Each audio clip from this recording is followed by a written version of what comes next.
Somewhere in California tonight, a shipping container is being sealed shut, and inside it sits 3,000 pounds of something that looks like a brain, tastes like a forest, and quietly generates more money than entire national economies. By the time you finish watching this, you will never look at a bag of walnuts the same way again, because behind that wrinkled little shell is a story soaked in royal decree, wartime propaganda, corporate price-fixing, and a marketing campaign so effective it rewrote how an entire country ate breakfast. The global walnut industry is now worth billions of dollars a year, and one single American state produces the overwhelming majority of the world's supply. A level of dominance so total that if you cracked open a walnut almost anywhere on the planet today, odds are it grew under Californian sun. Think about that for a second. A nut. Not oil, not steel, not silicon. A nut has become the center of a multi-billion-dollar global trade network, fought over, branded, bleached, smuggled, and marketed with the same intensity as any luxury good. So how did this happen? How did a bitter, hard-shelled seed that most people can't even open without a tool or a well-placed slam of a kitchen drawer become an economic powerhouse commanding this kind of empire? The answer is not simple, and it is definitely not wholesome. It begins thousands of years ago in a place with no relation whatsoever to California, in the courts of ancient kings who believed this nut was too good for common people to even touch. It moves through Roman wedding ceremonies, secretive trade routes, and immigrant farmers betting everything on land nobody else wanted.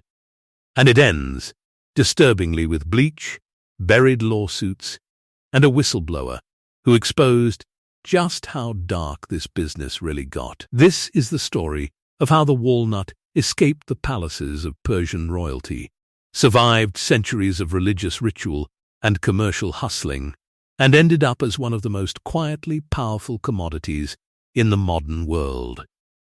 We are going to trace every twist of that journey, because the walnut you casually toss into a salad or a batch of banana bread carries more history, more scandal, and more sheer human ambition packed into its shell than almost any food on your kitchen counter. Before we get to the corporate scandals and the marketing campaigns that turned this thing into a household staple, we have to go back to the very beginning, to a time when eating one of these nuts without permission could reportedly get you into serious trouble. Because this particular nut was not just food, it was a symbol of power itself. Rewind roughly 8,000 years, and you land somewhere in the mountain forests of Persia, in the region we now call Iran, where the English walnut first took root and earned its scientific name, Juglans regia, literally royal nut of Jupiter, a name that tells you everything about how seriously ancient people took this thing. The Persians did not treat the walnut as a snack. They treated it as currency for the elite. Archaeological and historical records describe royal orchards planted specifically to grow walnuts for kings and nobility, with common laborers who tended the trees reportedly forbidden from tasting the harvest they raised with their own hands. Think about that for a second. An entire class of people spent their lives cultivating a food they were never allowed to eat, simply because the ruling class had decided this particular nut belonged to power, not to the people who produced it. That is not folklore. That is documented agricultural practice in the ancient Persian world, and it set a pattern that would repeat itself in different forms for thousands of years to come. The walnut, from its very first appearance in the historical record, was never just food. It was a marker of who mattered and who did not. From Persia, the walnut migrated west along trade and conquest routes into Greece, where it picked up new symbolic baggage entirely. Greek mythology tied the walnut tree to Caria, a princess transformed into the tree itself after her death, and Greek writers referenced walnuts in connection with fertility and abundance, ideas that stuck to the nut like sap. This was a culture that assigned meaning to nearly everything that grew from the earth, and the walnut, with its dense oil, its long storage life, and its strange brain-like kernel, tucked inside a hard shell, practically invited symbolic interpretation. It looked deliberate. It looked designed. An ancient people, lacking our modern explanations, filled that gap with myth. That myth did not stay confined to Greece. It moved into the broader ancient Mediterranean world, where walnuts became woven into wedding customs and fertility rituals, tossed and scattered during marriage celebrations as a symbolic gesture tied to abundance and the hope of children. The specific practice varied by region and era, but the underlying logic was consistent across ancient Mediterranean cultures. A nut that came from a tree associated with fertility myths was a natural fit for ceremonies meant to bless a new union with prosperity and offspring. It is a small detail, but it matters, because it shows the walnut was never simply harvested and eaten. It was ritualized, ceremonialized, and loaded with meaning long before anyone thought to sell it in a plastic bag at a grocery store. By the time we reach the classical era, the walnut had already lived several distinct symbolic lives, sacred fruit of Persian royalty, mythological transformation in Greek storytelling, ceremonial object in Mediterranean wedding tradition. And it was about to travel much further still, carried not by kings this time, but by merchants, traders, and the vast interconnected commercial arteries of the ancient world.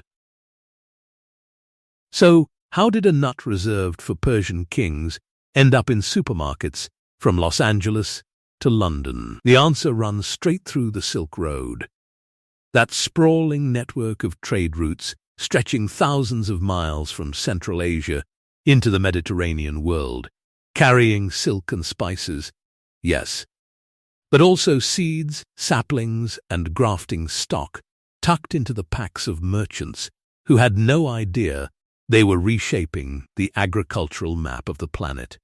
Walnuts traveled this route the way most valuable commodities did in the ancient world, slowly, informally, and without anyone bothering to write down credit for it.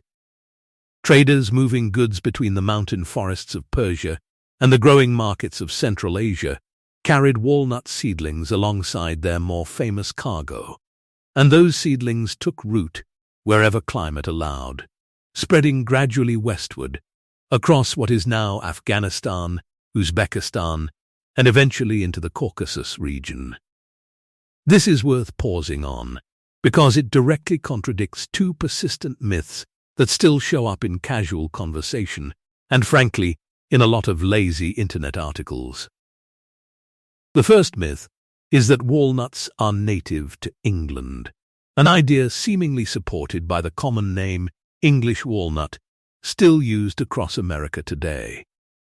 The second, even more audacious myth is that walnuts are somehow a California native crop, an assumption that feels intuitive to anyone who has driven through the endless orchards of the Central Valley and assumed they'd always been there. Both claims are false, and the truth is almost the opposite. England was never a point of origin for the walnut.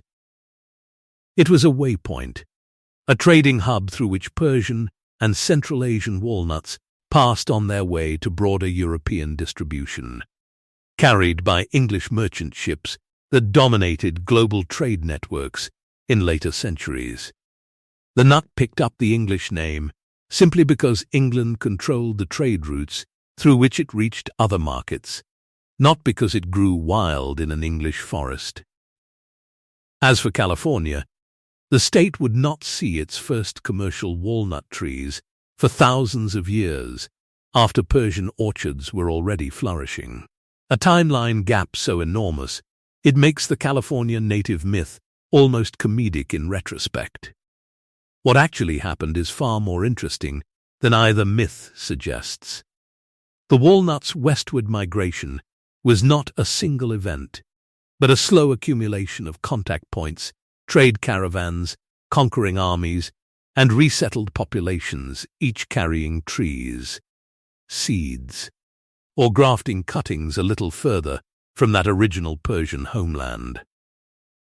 Conquest mattered as much as commerce here, because armies moving through Central Asia and into Europe brought agricultural knowledge and plant material with them as a matter of course, whether as deliberate cultivation strategy or simple accident of supply lines. By the time walnuts reached Western Europe, they had already crossed multiple empires, several mountain ranges, and roughly 4,000 miles of trade routes, arriving as an exotic, valuable, thoroughly foreign commodity rather than anything indigenous. Europeans who encountered walnuts treated them accordingly, as an import worth cultivating, worth taxing, worth trading further outward. And that outward momentum would eventually carry the walnut across an ocean entirely, into a stretch of American coastline nobody in Persia could have imagined, where an entirely new chapter of the walnut story was about to begin, one driven not by kings or myths, but by immigrants, entrepreneurs, and the ruthless economics of American agriculture. Nobody calls it a gold rush, but that is exactly what it was.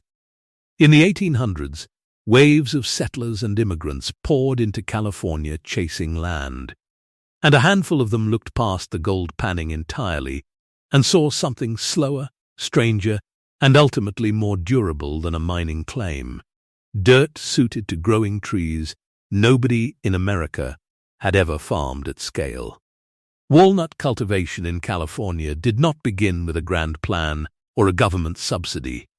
It began with individual growers, many of them immigrants themselves, planting seedlings imported from Europe and experimenting with grafting techniques borrowed from the very old-world traditions the walnut had spent thousands of years traveling through.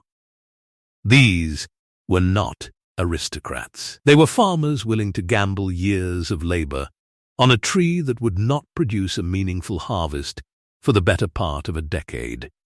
Think about that for a second. A walnut tree can take 7 to 10 years before it yields a commercially viable crop, which means every grower who planted one in this era was making a bet on a future they might not live to profit from personally. That is not the behavior of speculators looking for quick returns. That is the behavior of people building something meant to outlast them. California's climate turned out to be almost suspiciously perfect for the job, offering the specific combination of wet winters and long, dry summers that walnut trees demand. Conditions strikingly similar to parts of the tree's ancestral range half a world away in Persia. What started as scattered orchards multiplied rapidly as growers realized the crop could actually compete commercially against imported walnuts from Europe, which had dominated the American market up to that point.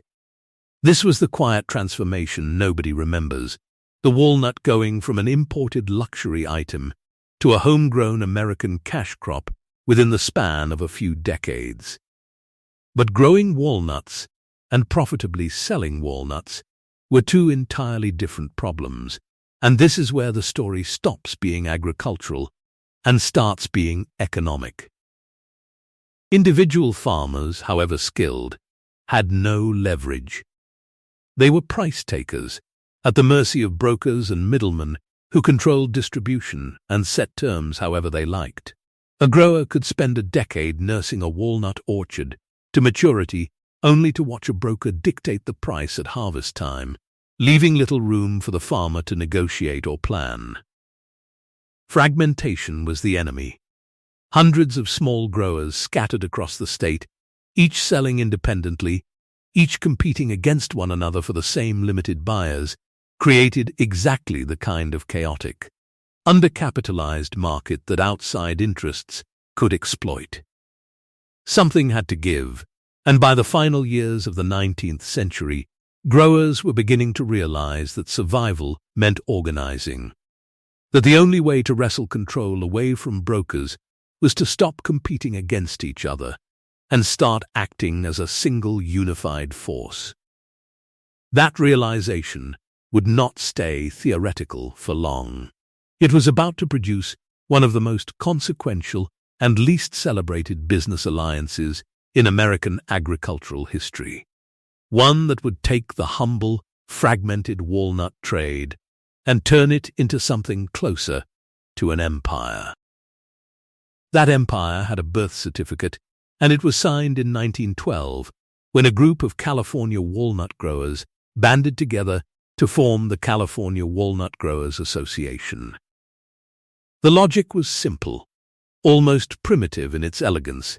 If hundreds of individual farmers could not out-negotiate a handful of powerful brokers alone, then those farmers would simply stop being individuals. They would pool their harvests, pool their bargaining power, and present buyers with a single unified supply chain instead of a chaotic marketplace of desperate sellers. It was, in essence, a cartel, though nobody used that word in the press releases. Officially, it was a marketing cooperative. Unofficially, it was a coordinated effort to seize control of price, supply, and eventually, public perception itself. For the first several years, the association behaved exactly like the fragmented industry it replaced, just with less infighting. Walnuts moved in bulk, unbranded, indistinguishable from one another, sold by the sack rather than the name. A walnut was a walnut. There was no loyalty, no recognition, nothing to stop a buyer from choosing a cheaper import over a California grower's harvest. That changed with branding, and branding required a story. Enter the marketing men, the unsung propagandists of American agriculture, who understood something the growers themselves had not fully grasped, that commodities do not sell themselves, but symbols do. The association needed a name that suggested quality, permanence, value, something that could sit on a grocery shelf and communicate trust before a single word was spoken. They landed on diamond. By the 1920s, the California Walnut Growers Association was stamping its product with the diamond brand, and the shift was not cosmetic, it was structural. Suddenly walnuts were not just walnuts, they were diamond walnuts, a specific, brandable, marketable product with a reputation to protect and a public image to cultivate. This is the moment the walnut fully completes its transformation.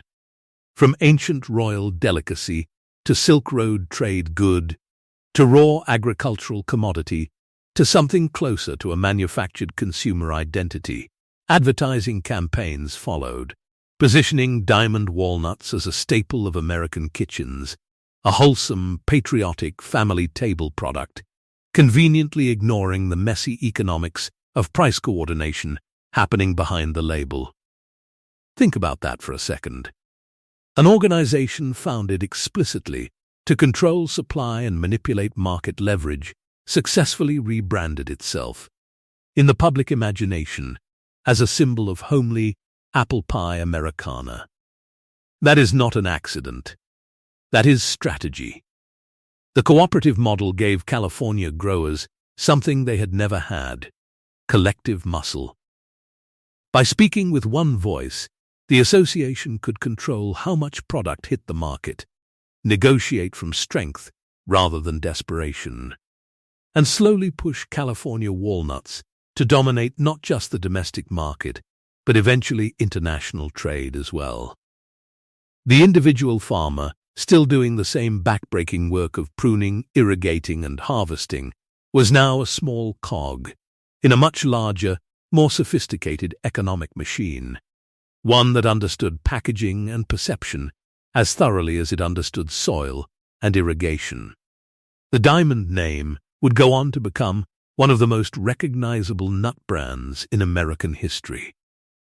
And its rise represents the exact pivot point where the walnut industry stopped being merely agricultural and became, unmistakably, corporate.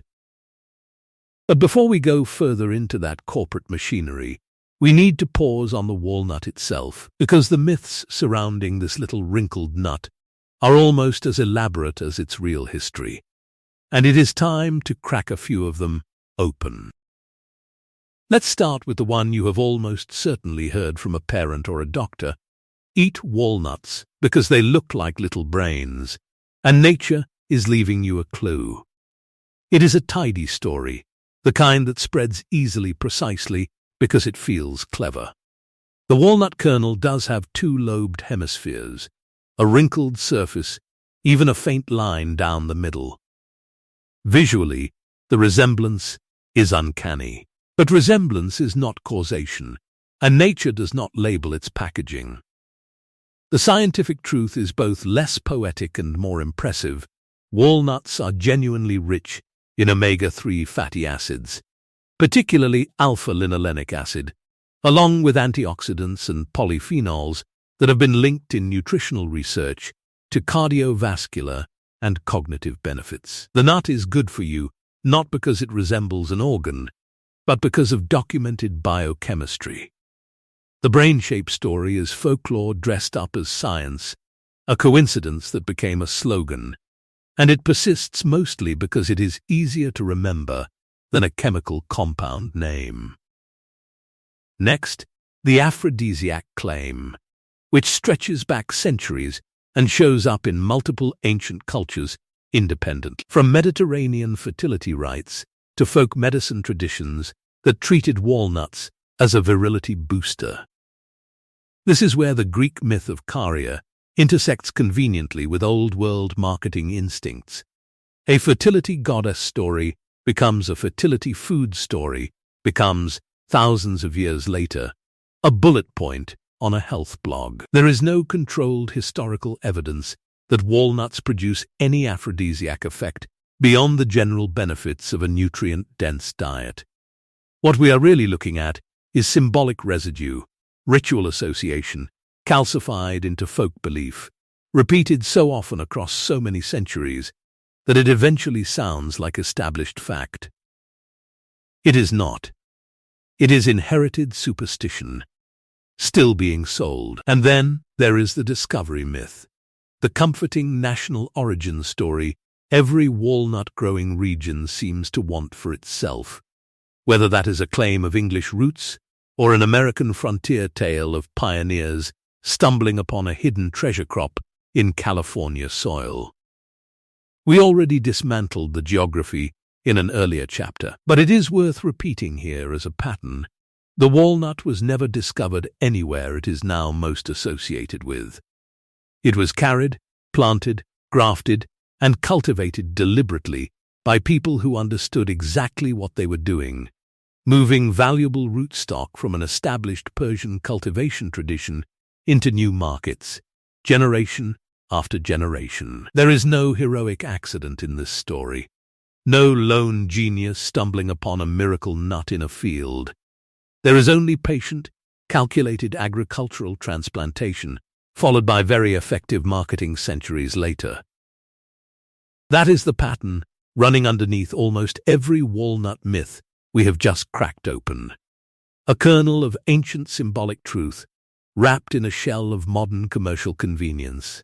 The brain shape sells supplements. The aphrodisiac legend sells folklore books and gift packaging. The discovery story sells regional pride and tourism boards. None of it is quite a lie, and none of it is quite the truth either. It is myth serving commerce, which, as you are about to see, is precisely the relationship that would come to define the entire 20th century walnut industry. Okay, quick pause here, because we need to talk for a second before we crack any further into this thing. If you are still with us after Persian kings hoarding nuts, Greek princesses turning into trees, and a cooperative that behaved suspiciously like a cartel, You have already shown more patience for the secret history of tree nuts than most people manage in a lifetime. That is exactly the kind of curiosity this channel is built on.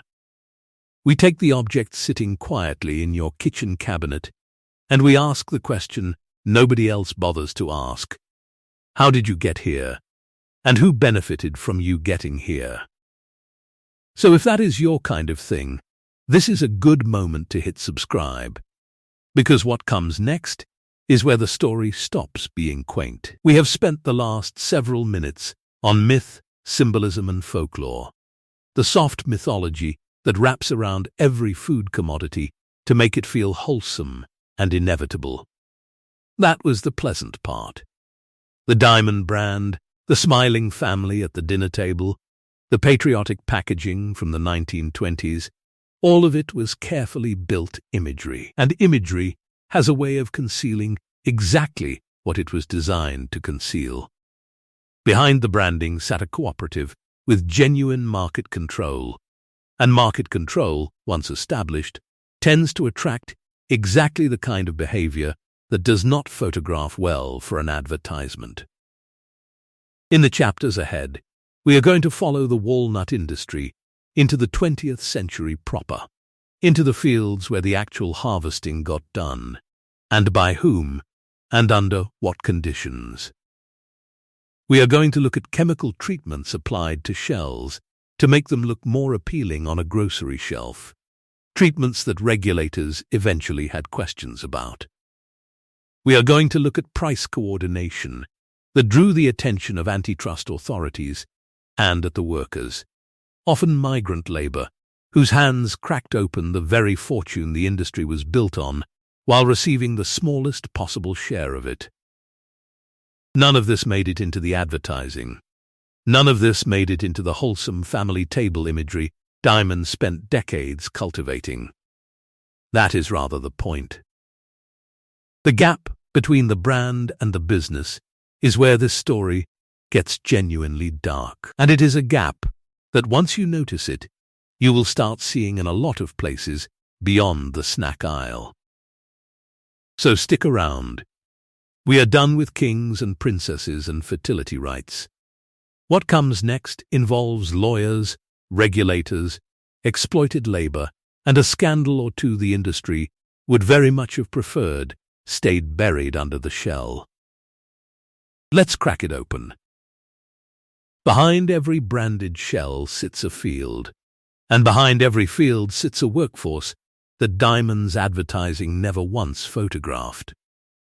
The migrant laborers who picked, hulled and sorted walnuts through the 20th century were overwhelmingly poor, overwhelmingly non-white, and overwhelmingly invisible to the consumers eating the finished product. They worked seasonal contracts with little security, housed in makeshift camps near the orchards, paid by weight rather than by hour, which meant speed mattered more than safety. And a slow week could mean an empty pocket. The cooperative structure that gave growers collective bargaining power against brokers did nothing to extend that same power downward to the people doing the physical labor of harvest. That asymmetry is not an accident of history. It is the business model. A cooperative built to control price at the top has no particular incentive to redistribute wealth at the bottom, and for decades. Nobody with a marketing budget was interested in changing that story, because it was not a story anyone was telling at all. Then there is the shell itself, or rather, what got done to it before it reached the shelf. Walnuts in their natural state come out of the hull looking uneven, blotchy, sometimes stained a dull brown from the tannins in the husk. Consumers, it turned out, associated that natural coloring with age or spoilage, so the industry began treating shells with chemical bleaching agents to produce a uniform, pale, more appetizing appearance. The walnuts were not cleaner. They were not fresher. They were cosmetically altered to satisfy a visual expectation the industry itself had trained consumers to have. Regulators eventually took notice of bleaching practices across the nut and produce industries broadly, raising questions about chemical residue and labeling transparency that growers were in no hurry to answer voluntarily. Think about that for a second. An industry built its entire brand identity on wholesomeness, on the idea of a natural product straight from a healthy American orchard to your family's table, while quietly chemically treating that product's appearance behind the scenes. Then came the price coordination problem, which is really just the cartel problem, returning under a different name. A cooperative that pools growers together to negotiate collectively against buyers is, functionally, an organization designed to keep prices higher than a fully competitive market would allow. That is precisely the kind of coordinated behavior that antitrust law exists to scrutinize, and the walnut industry's cooperative structure, like many agricultural cooperatives of its era, operated in a legal gray zone that regulators periodically circled back to examine. The public-facing story was farmers helping farmers. The underlying mechanism was market control. Both things were true simultaneously, which is exactly the kind of contradiction this industry has always been comfortable living inside. Whistleblowers and insiders who understood how the pricing and grading systems actually worked occasionally surfaced, with accounts that complicated the industry's carefully maintained image, revealing internal knowledge about labor conditions, chemical treatments, and pricing decisions that never made it into a single glossy advertisement. None of it was cinematic. There was no single dramatic courtroom collapse, no walnut equivalent of a tobacco executive testifying under oath. It was quieter than that. A slow accumulation of regulatory attention, labor grievances, and internal contradictions that never fully derailed the industry's growth, but permanently complicated its wholesome mythology for anyone willing to look past the packaging. So let's go back to where we started. A multi-billion-dollar global industry. A single American state producing the overwhelming majority of the world's supply. A wrinkled, unassuming little nut sitting in a bowl on a coffee table, or crushed into a brownie, or floating in a salad, asked for nothing more than to be eaten. Now you know what that nut actually is. It is not just food. It is the end product of 8,000 years of accumulated history, starting in the mountain forests of Persia, where it was grown exclusively for kings and forbidden to the laborers who tended it. It is a species named, quite literally, the royal nut of Jupiter, carried across continents by merchants and settlers who saw in it not sacred symbolism, but profit. It is a tree transplanted deliberately into California soil by immigrant farmers betting 7 to 10 patient years on a harvest they might never personally see mature. It is the product of hundreds of individually powerless growers who discovered that the only way to survive the brokers was to stop competing with each other and start acting, in practice, if not in name, like a cartel. It is a brand, diamond, built by marketers who understood that Americans would pay more for a walnut wrapped in the language of family, patriotism, and wholesomeness than for the same walnut sold in an anonymous burlap sack. And it is, less comfortably, the product of migrant laborers paid by the pound and housed in makeshift camps, of shells chemically bleached for shelf appeal rather than freshness, and of a pricing structure that regulators have circled for decades without ever fully resolving the tension between cooperative and cartel. Every one of those layers is still sitting inside the shell the next time you crack one open. The ancient Persians thought the walnut was too sacred for common hands. They were not entirely wrong. They just had the wrong century. It took nations, corporations, immigrant labor, marketing campaigns, and more than one regulatory investigation to turn a fruit once reserved for royalty into something you can buy in bulk at a grocery store for a few dollars a bag. That is not a decline. That is not even irony. Exactly. It is simply what happens to sacred things when enough money finds a way to get involved. The walnut did not lose its crown. It just discovered that in the modern world, the crown is worn by whoever controls the harvest, the brand, and the price. And so the nut, once too holy for peasants to touch, became the nut nobody thinks twice about at all. Which might be the strangest transformation in this entire story, not that the walnut became powerful, but that it became so powerful we stopped noticing the power altogether.